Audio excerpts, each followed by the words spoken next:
showtime. Before the big screen mainstream actors today.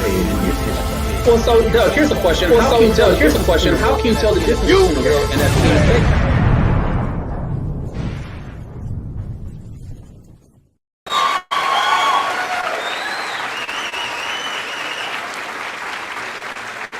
Welcome to the Tech School podcast powered by DSDT. I'm Josh.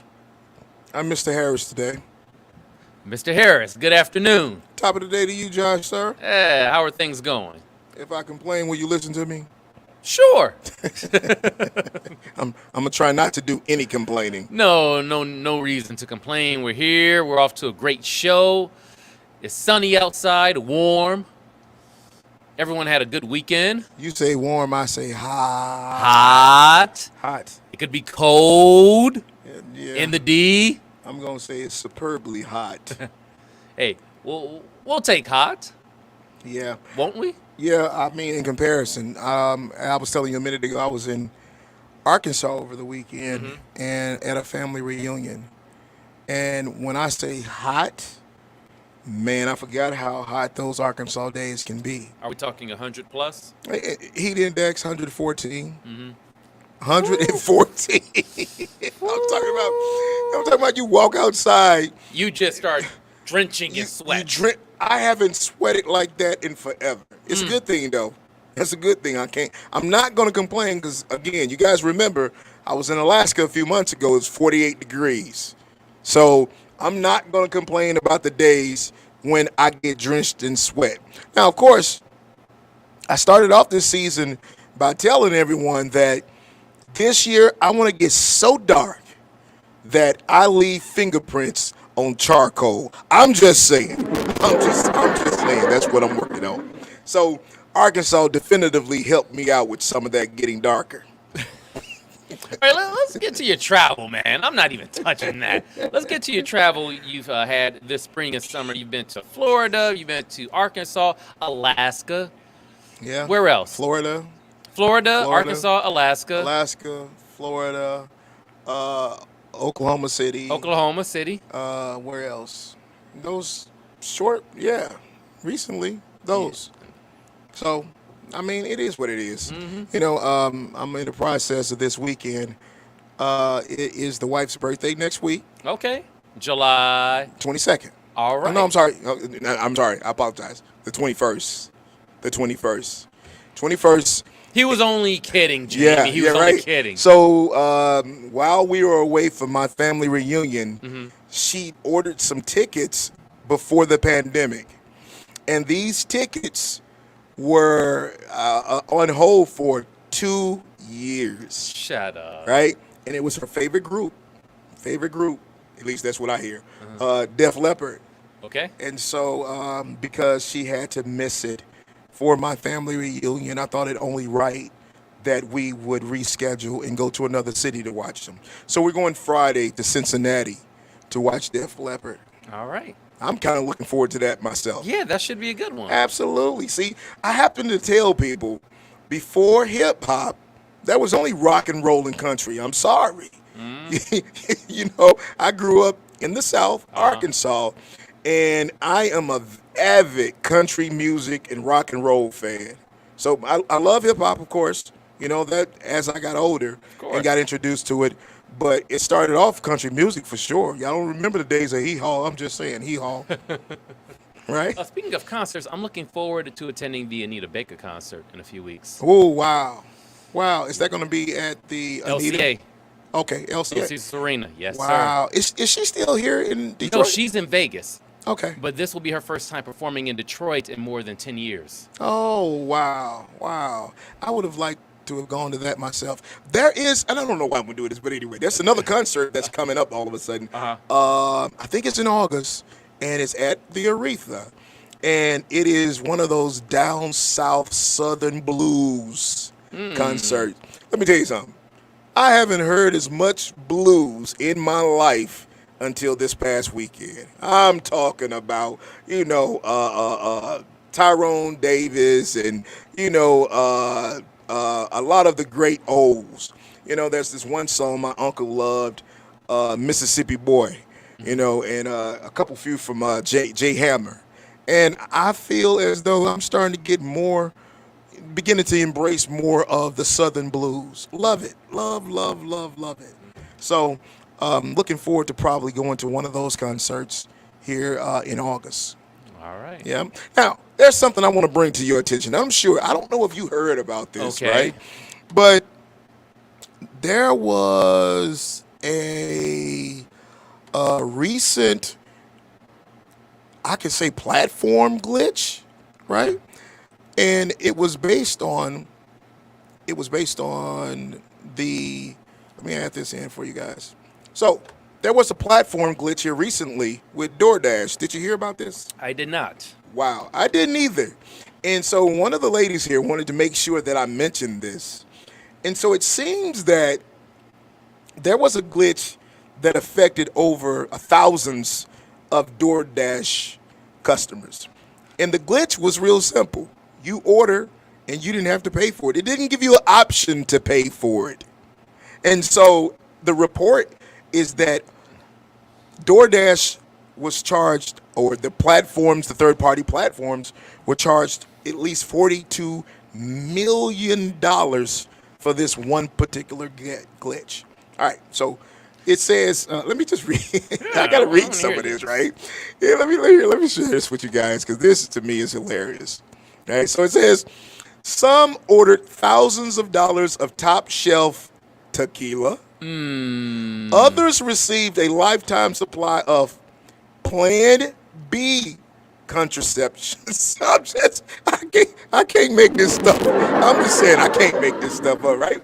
And so Time to time. the DoorDash has acknowledged the glitch with its payment processing service and is working on canceling fraudulent orders. Come on now. Wait, y'all. so how did orders go through if you're not allowed to even make a payment? They never had, supposedly, the option to pay.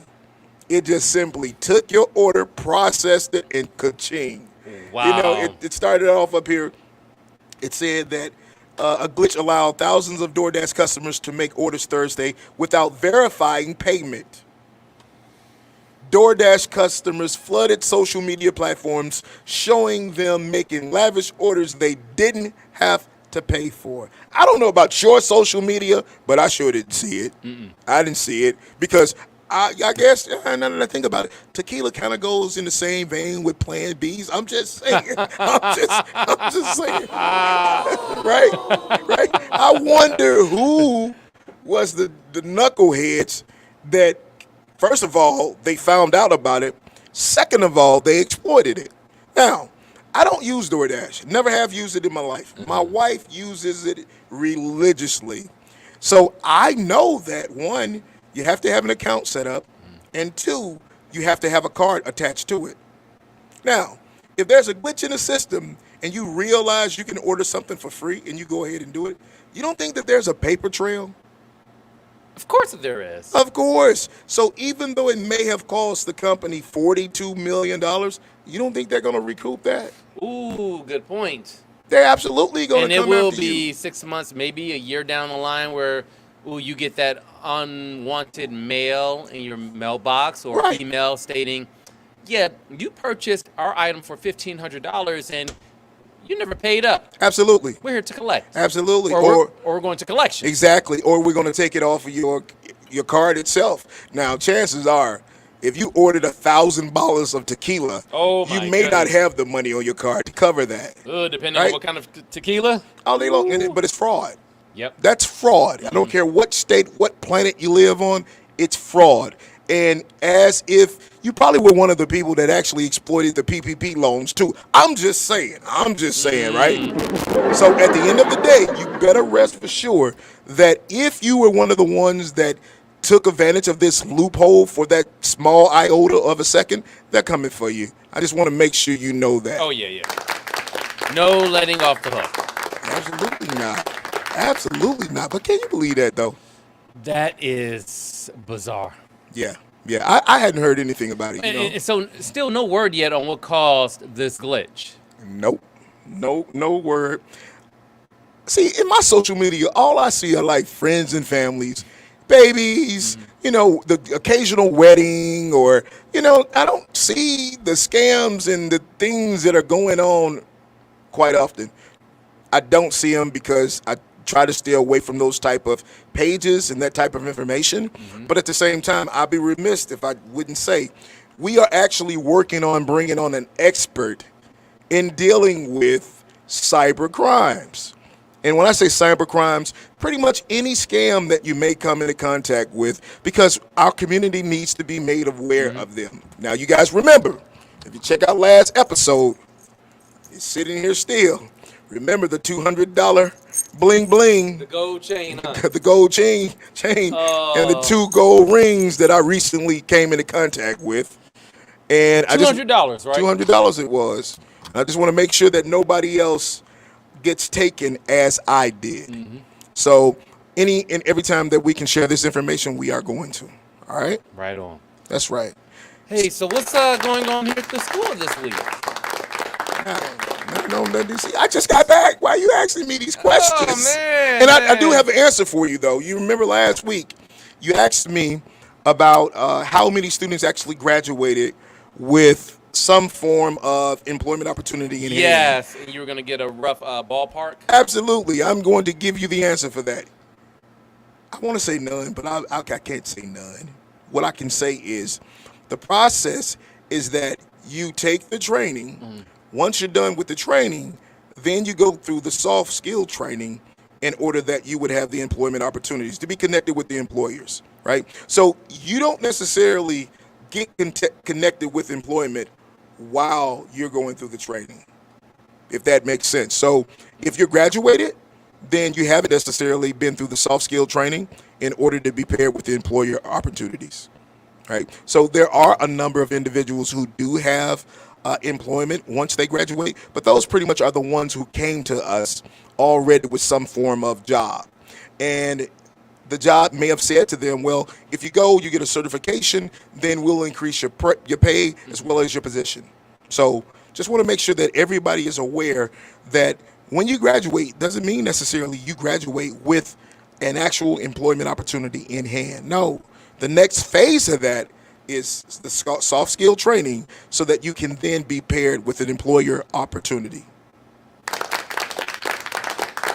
that you have that clarification. Absolutely. Yeah, because sometimes, you ask me these questions, I don't know all the answers. But I know you will get the answer. I'm going to get the answer. Yeah. I'm going to get the answer. So again, roughly how many students graduated? It was roughly, I think, 154, 152. Okay. So want to make sure that everyone understands that students from time to time, they do graduate with employment, but it's a rarity because of the way the process is set up. Okay. Not necessarily that it doesn't happen, it's just that that's not the process. All right? That's why you have to show up and show out. Every time. Every time. Leave no room for error. Absolutely. As much as you can. So, today's guest. Yes. Man. Ooh-wee. This one. Did I hear ooh-wee? Ooh-wee. Ooh. This one wee. I have been waiting for. And for all intents and purposes, because it is now one of the partners that we work with in order that we would recruit students. I use that word loosely, right? Because I'm often told that there's certain words I can't use. Recruit is one of them.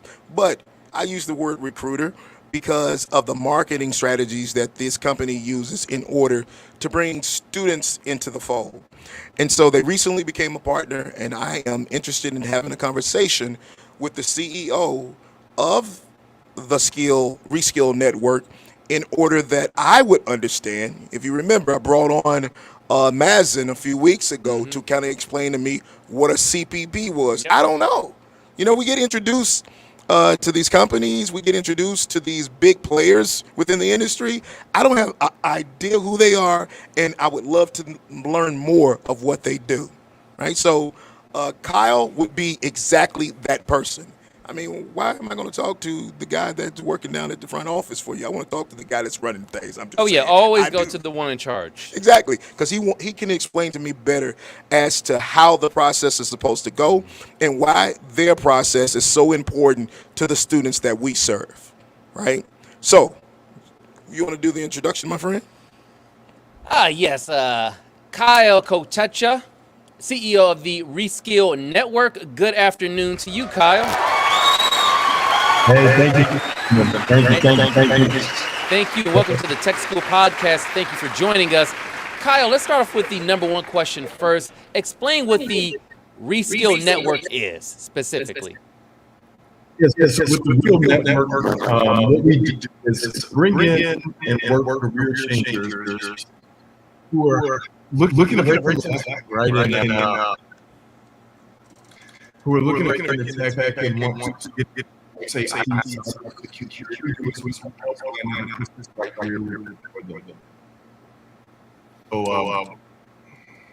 Do me a favor, Kyle. Speak a little bit more into the mic.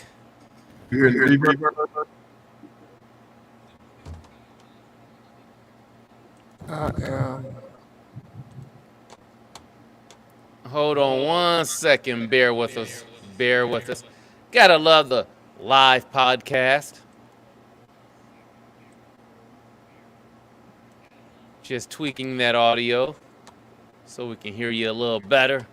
All right, Cal, can you again answer what was the last question, Josh? The first question is basically what is the Reskill Network? Let's start off there by getting a better understanding of what the agency is, organization is, and go from there into the conversation.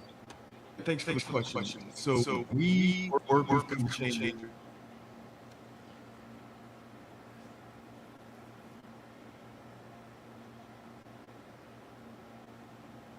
Hold on a second. Hold on.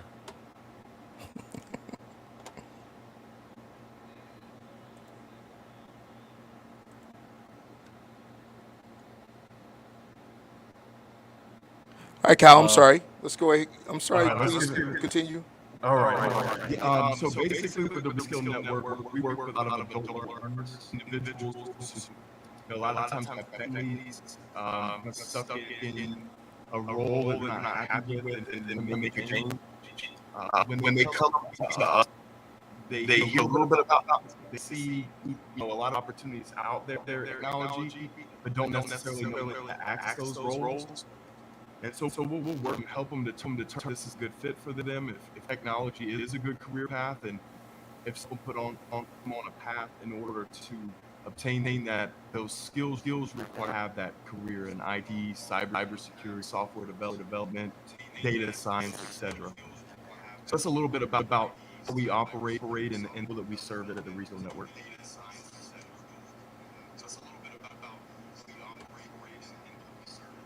You know, Kyle, let's start from the top again because you were going in and out, and Carlos was tweaking the audio. Let's start from the top. Yeah, I'm hearing what you just now. So with the Reskill Network, I'm a military veteran. When I got out of the service, I went to other vets find gainful employment. So we started off there. And we've recently extended working with all types of adult learners. Our goal is to help individuals that kind of feel stuck in a routine. They've got a family, they've got goals. They're in a job they don't like, and now they want to do something. So our goal is to help them determine getting into IT, cybersecurity, software development is a good career path for them. If so, giving them the tools and resources to make that happen. Beautiful. What made you create the Reskill Network? Hey, thanks for asking that. When I got Army, I'm from South Carolina. I got out of the Army. I was in Virginia, and I just drove to Florida. And it was kind of hard for finding real jobs. There was scam jobs out in Florida. There was a lot of things that you think you found a career, but you really didn't. And I still had such a connection with the guys that I was in the service. I saw so many having trouble finding gainful employment when they got out. I was introduced to kind of a tech school, very similar to DSDT in makeup. And essentially what they did, they helped guys quickly gain skills, credentials, professional connections that they needed to enter the industry. And when I found that, I was so excited, so passionate about it. I spent about 6 years working for that training center. And after that, like I just want to make an even bigger impact. So started my own business. I'm always have been a mind. Started my own business 5 years ago. Working with careers and partner with across the country to help them, find the skills that they need to access employment inside of the tech industry. Good deal. Also, tell me, Kyle, what kind of services does the Reskill Network offer to students? Yeah, good question. So about when you're trying to make a career change, or even in a home big decision in life, you want somebody you can run decision by. Like you want to have a genuine conversation with somebody who can show you the pros and cons of making a move, right? And so what we're doing at the Reskill Network is we're having conversations with tons of people out there, letting them know about what opportunities are, and helping them to determine if that's a good fit for them. So one area is, helping them decide if a career change is right for them. And a lot of times speak to people that right now it's not the time for them to get into a training program or go to school or switch careers, but we'll help them determine if that's the right fit for them. Then we help them determine what school program, what the path is to get there, right? So sometimes it's a certification program, sometimes it's adding on that bachelor's degree. It just kind of depends on the individual situation, right? And then on the back end of this, we recently started our career services department.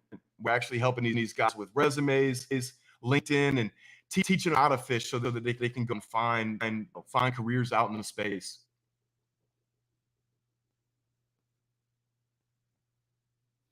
I can't hear you. I'm Josh. Can you hear me?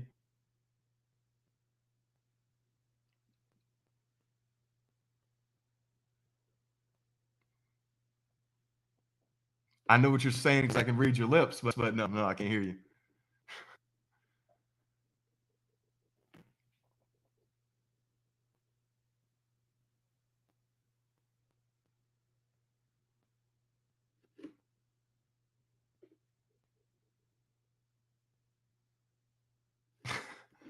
Can you type, if you like, you could type in the chat and I could probably read it there. I don't know if that's better.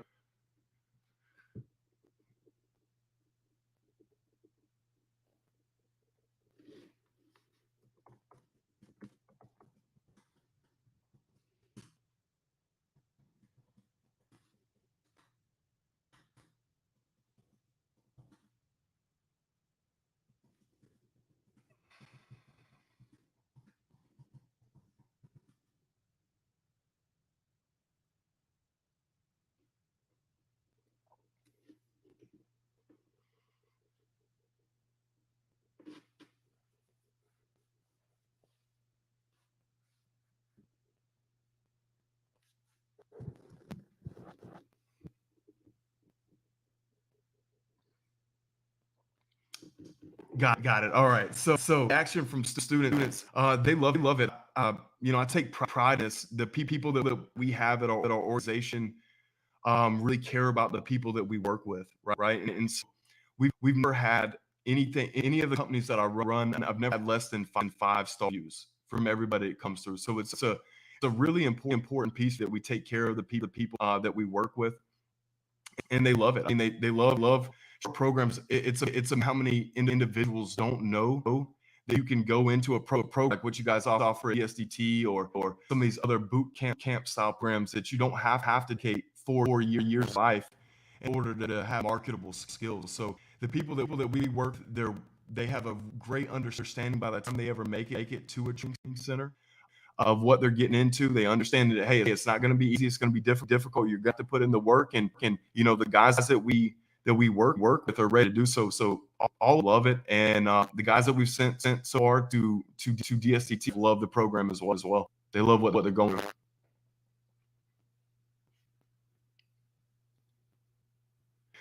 So income share agreements and contingent payments, that is basically based on a bundled service agreement. So, with different regulations and things that are out there now, the way that it works at OPM. So you might have heard of companies like 2U, Wiley, who's also a publishing company. They do is they partner with schools to help them on the recruitment side. Schools struggle on the recruitment side and the marketing side. They're great at educating students. And so where OPM comes in is they're able to bring that student population in and help schools really grow. And all schools to focus in on education part of things.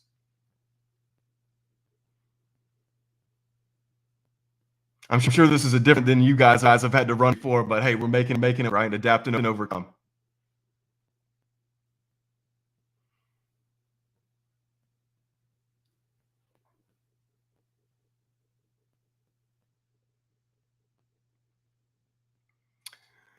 Open position for IT.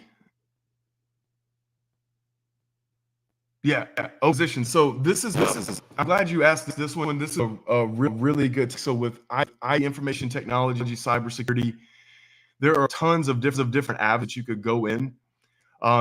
You guys, I think everybody sees that we're looking, at a bear market going toward recession here. And in this bull run, everybody was able to make money through the stock market, NFTs, so all of these different things. And I think, when you start looking at the open roles and the positions now, I think the bottom 20% really struggle. So I think individuals are adding to their skill set. So guys that are going through these programs and are getting certified and getting in IT, they'll have a chance to really flourish in this coming up market. They'll do just fine. And when you look at tech, you see things like IT, health tech support. You see cybersecurity positions, network admin positions, and all growing. So in a recession and through COVID and all of these things, IT roles have done really well.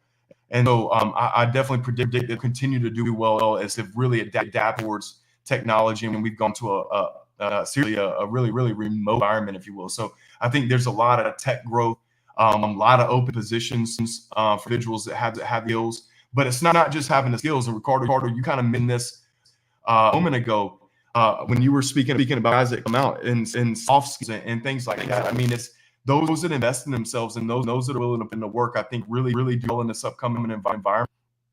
Individuals that don't invest in themselves aren't making themselves more valuable in the marketplace. I think those are the individuals, unfortunately, that struggle behind positions moving forward.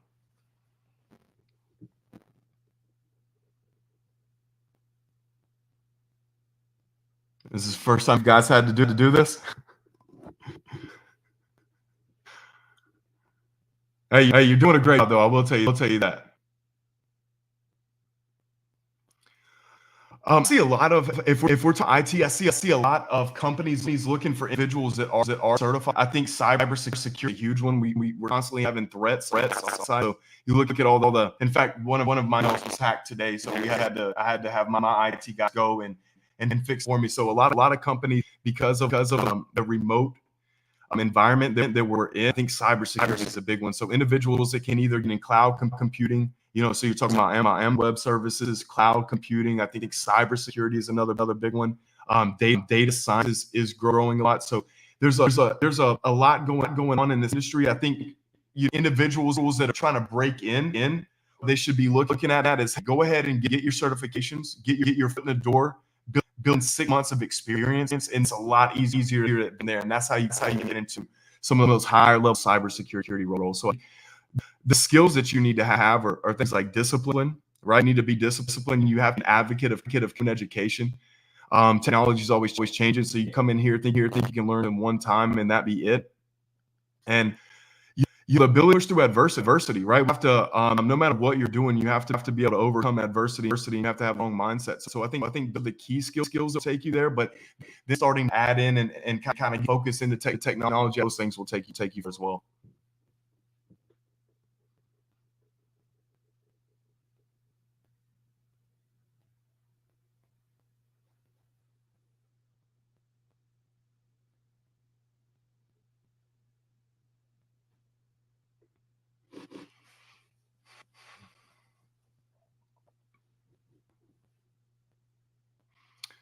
Hey, I definitely appreciate this question. As of myself, I think a lot of this comes down to mindset.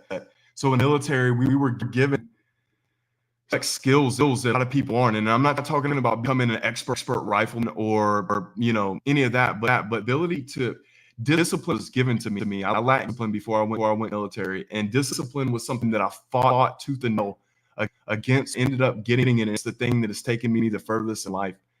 So for a veteran looking to make a move in the IT, I think the fact that they still have that discipline in them, and their will to win, I think that plays a major part. I mean, if you look at, and you guys might disagree with me, and that's okay, but I get this, and I think we're probably one of the weakest generations of men that have ever walked the face of this earth.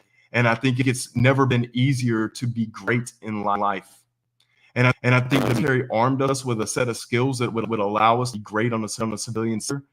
A lot of us come out and we let it go. So we stop running, we stop exercising, we stop doing some of these things. However, guys that can see and maintain that discipline absolutely shine in any industry. No matter if you want to be in IT, if you want to be in you want to start your own business, whatever you do, you were given a discipline which you might have seen as a gift at that time, and something that you can really to be great, not just good. You can be great out here if you hold on. So that's what I would say, and that's the advice I give to anybody is hey, we've got a great opportunity to be great out here. Why not take it?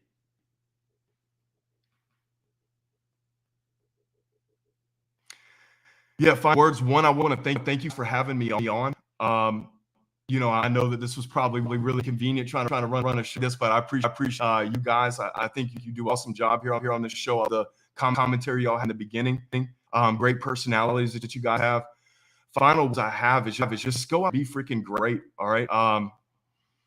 There's a lot of mediocrity out there, and it's just about putting in the work. Anything that you want to have, it's not going to be handed to you. It's just going to come over. Not anything that you want, you got to be willing to sacrifice for it.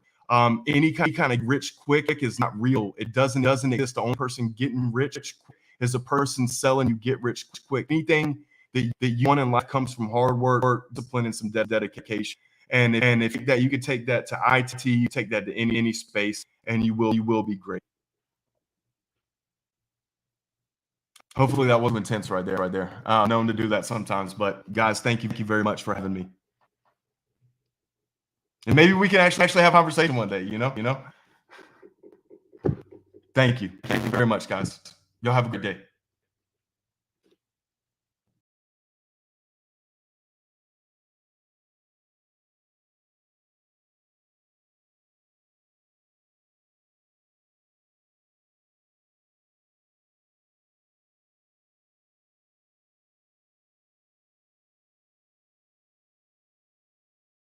You can.